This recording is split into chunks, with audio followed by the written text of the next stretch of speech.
Micah, what's the challenge going against, Jameis Winston, who hasn't really, had a lot of tape this year, but, he's seen some, games in the NFL, of course. Yeah, I mean, famous Jameis, he's a winner. He finally, he's going to win a game. You know what I mean? I think his energy contagious. The leader he is contagious.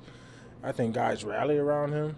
I mean, you can tell the guy he is on the sideline. It doesn't matter the uniform he was in.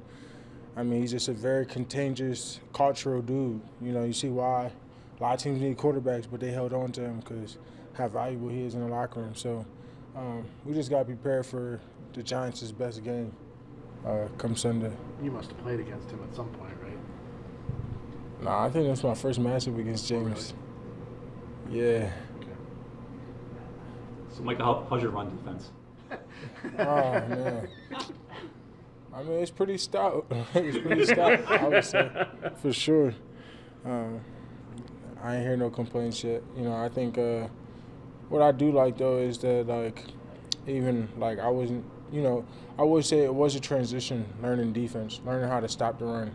I think a lot of people don't really know how to stop the run. Some dudes is just big, but myself, I have to learn technique. I have to learn offensive scheme. I got to learn when I can eliminate, when I have to do things head on. I had to do that. And how to get off blocks. Coming from a linebacker where you can avoid a little bit more to up close and personal. It was a challenge, but, I'm thankful for the guys that were patient with me, from Dallas to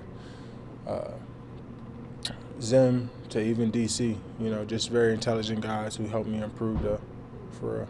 It was enjoyable, your back and forth with Calvert. Yeah. It's fun when you guys shut down the so-called know-it-alls. Oh, of course, bro. I wish some people would come play in my shoes.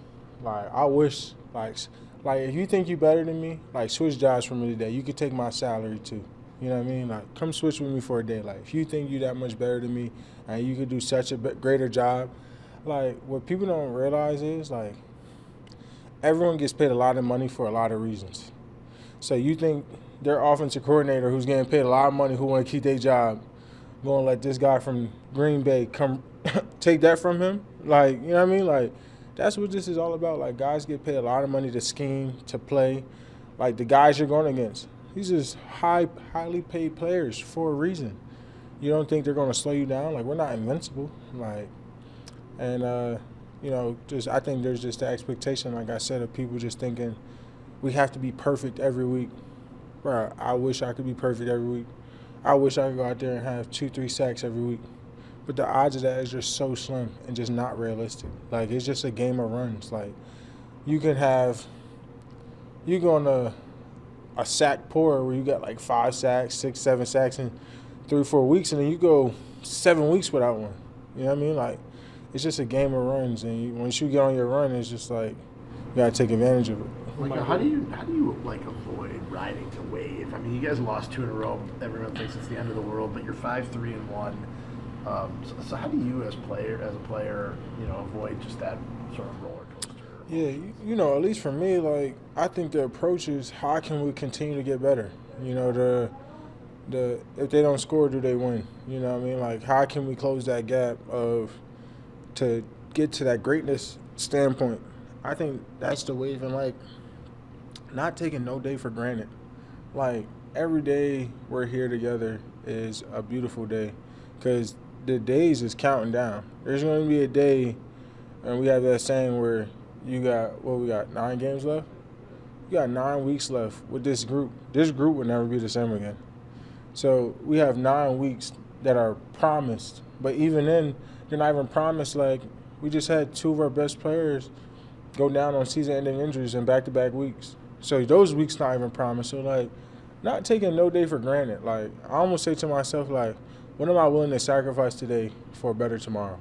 You know what I mean? That's the type of mindset that I think guys should have. Because, as much as I'm young and I've been learning about this league, nothing will ever be the same. Even when you think it'd be the same, it's just not going to be there. The chemistry of the group. So just not taking no day for granted. How can we get better? How can we find ways to win games? How can we keep chasing greatness? Mike, you told us on Monday that you still have a lot of confidence in the offense. What have you seen out of their preparation, at least from your side of the ball, on the other side, that gives you even further confidence? I would say, bro, they're just getting better. They're coming with the intent and saying we're not going to let our brothers down. And this is a game of I am my brother's keeper. And Coach LaFleur, we're only as strong as our weakest link. So we all have to be strong. Like, it doesn't matter how many points you hold people to, or if, we've seen it from other teams, how many points you put up. If you can't get a stop, you can't win games. So it doesn't matter. Like, the offense could be putting up 40, but if we're giving up 40, what does that mean? So it's just about how can we be united, be a united front, all of us in all three phases. So, it's just about confidence and coming in prepared. Micah Lucas has been back at practice this week, and LaFleur said if he's feeling up to it, he'll give it a go.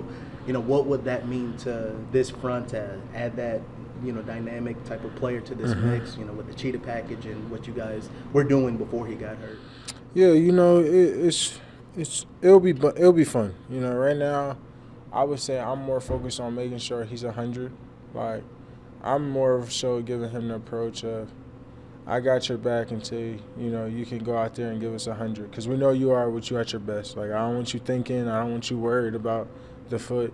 I just want you at the best. And, when Lucas is back and he's giving our best, as y'all seen early on, he's an incredible player. And I'm going to be very excited for him to there's so many packages we got waiting just to throw in for when he gets back. Just because what we've seen, other players stepping up, it's going to be really exciting. Outside of the cheetah package, we're going to have some whole other stuff waiting. Mike, I don't know what your thoughts are when it comes to, like, must-win games in your mind, if that's, whether that's your season on the line or, at this point in the season with the division slate coming up, do you feel like this is a must-win game for you guys? Yeah, I think everything's a must-win. Right. That's how I was growing up. I don't think, you should allow any team to – I think you should have the same preparation, same mindset, regardless of who you're playing. And you see it in this league. The Dolphins just beat the Bills. This league is unforgiving. It doesn't matter who you are on any given Sunday. You got to line up with the same mentality as you do against your top opponent. It doesn't matter. You see teams fall for it again. Oh, they don't look good. They haven't playing well. You're expecting the guy. Well, I'm sorry, bro. You're not getting that. Sometimes people play up because of who you are. Right. You know what I mean? The more we realize that, the better we're going to be. So, to me, this week's a must-win. Really, the next 9 weeks should be must-wins. I want to be a top seed. I want to be in playoffs. And then even those are must-wins too. At that point, it's win or go home. How you doing physically? I know you're on the injury report last second. You played most of the games, so it's maybe not a big issue. How you doing? Yeah. Me, I'm doing great. I just finished a great Friday practice. I'm getting ready to go out there and do what I do on Sunday.